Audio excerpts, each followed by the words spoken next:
buenas tardes, doctora. Mi nombre es Julián Andrés Moreno y soy octavo de vengo a presentar estudiando tres propiedades textuales. En esa exposición vamos a ver los temas del texto en general, como sería características, tipos, ejemplos con sus respectivas gráficas o dibujitos.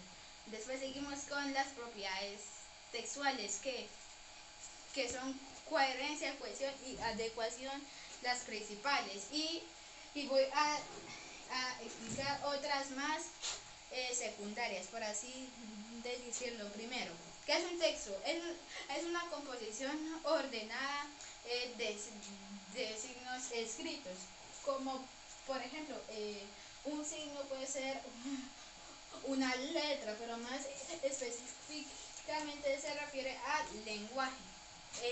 También entre estos textos están conectados entre sí, como por ejemplo, hoy fui de vacaciones con otros textos, un párrafo.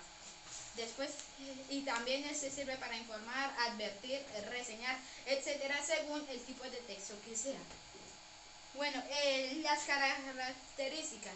Un texto debe tener una buena estructura, como por ejemplo el inicio, desarrollo, desenlace o conclusión. En algunos se mantiene de esa forma, y en otros se les añade o se les cambia algo. Después seguimos con la presentación. A lo que me refiero con presentación no es tanto a la decoración, sino a la ortografía, caligrafía y al diseño en el que se pueda entender el texto. Después seguimos con el lenguaje. Ese debe ser claro y conciso para que el lector lo pueda comprender como lo quiso escribir el autor.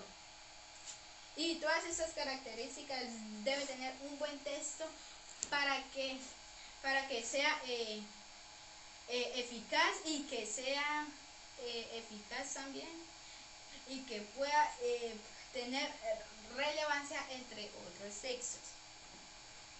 Después, entre los tipos tenemos el narrativo, que relata una historia con sus respectivos elementos, como por ejemplo los tres cerditos.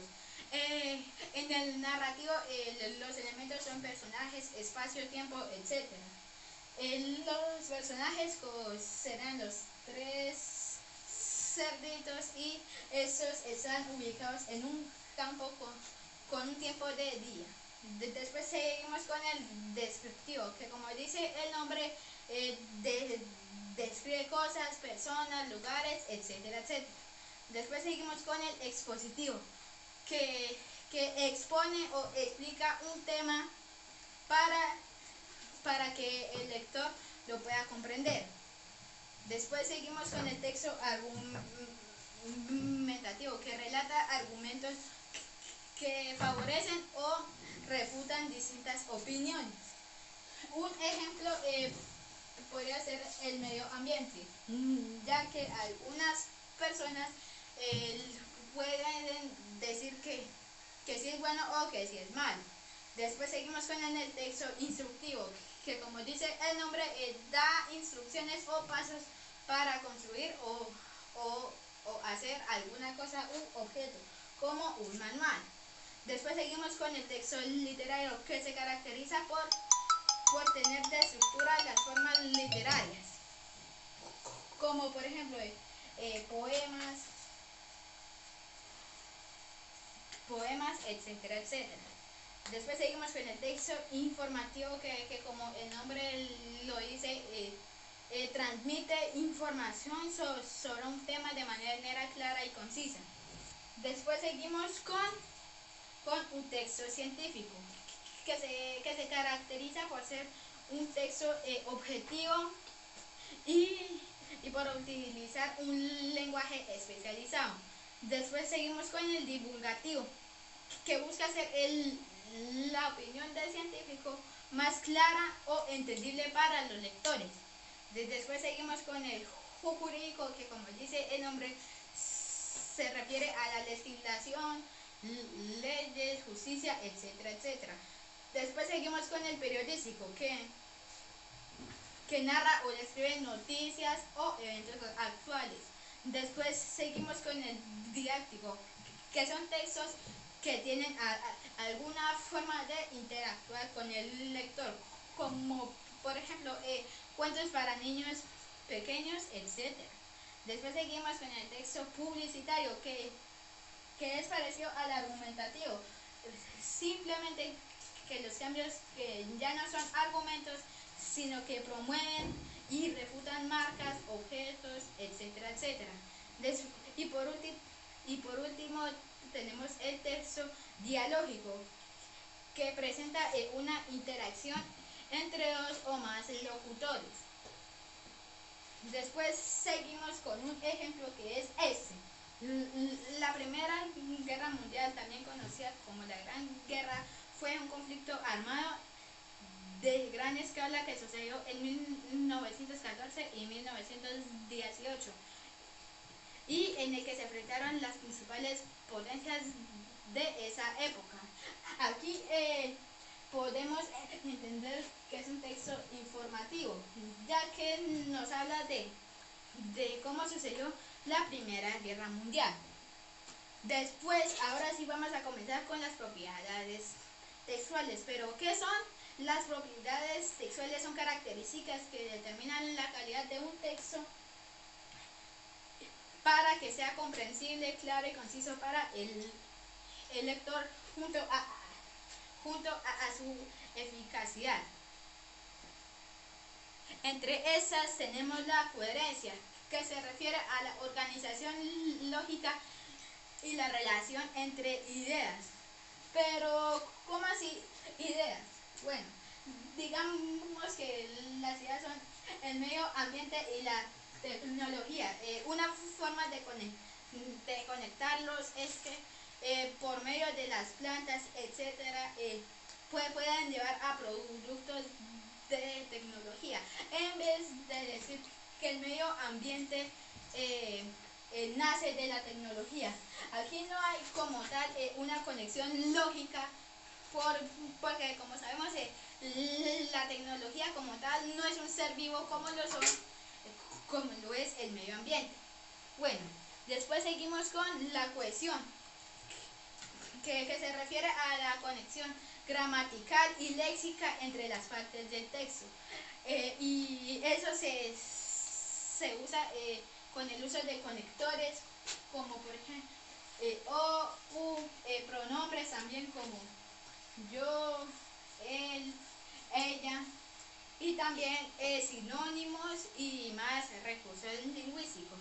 Esa no solo se usa en un solo párrafo o renglón, sino que también sirve para la conexión entre párrafos, por así decirlo, no tan seguidos.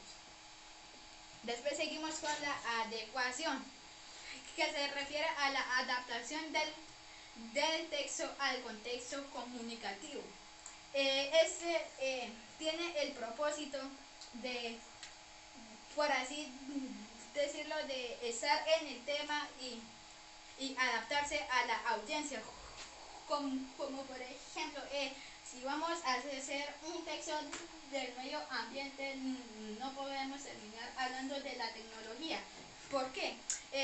Porque la audiencia al leer el texto pues se enfoca en el tema principal, que sería el medio ambiente. Después vamos con los secundarios, que primero es la intencionalidad. Se refiere al propósito del autor para crear el texto. También tiene que ver con los tipos, como por ejemplo informar, persuadir, entretener o expresar sentimientos. Después seguimos con la informatividad, que es la capacidad de un texto para presentar la información en él. Digamos que un texto sobre la tecnología dice que la tecnología es una gran herramienta actualmente. Esta no cumpliría esa norma, ya que no tiene la capacidad de presentar una información relevante o nueva.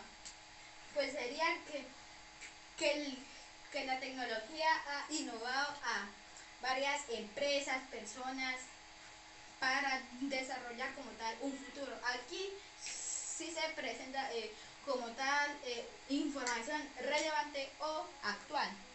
Después seguimos con la institucionalidad, que se refiere a la situación de un texto en una situación comunicativa específica. Es como parecía al anterior, simplemente que a lo que nos referimos con la es como por ejemplo con el propósito que se lanza el texto, a lo que se quiere llegar y cómo lo escribió el autor, cómo él se sintió. Después seguimos con la intertextualidad, que se refiere a la relación de textos con otros parecidos.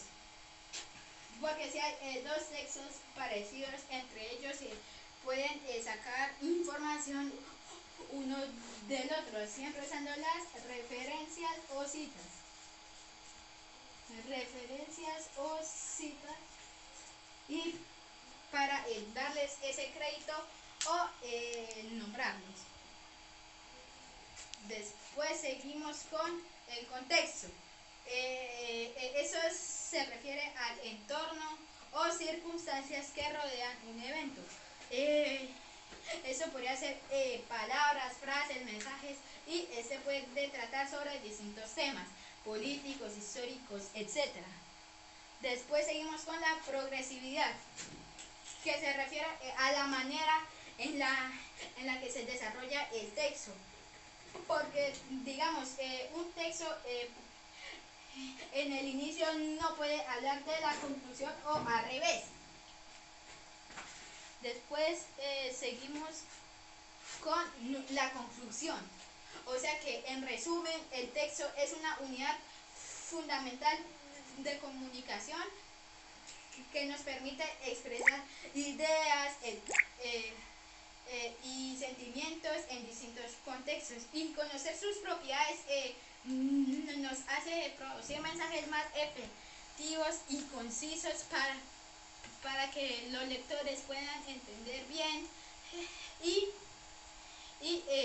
seguir aumentando esa capacidad de escribir y de leer. Muchas gracias.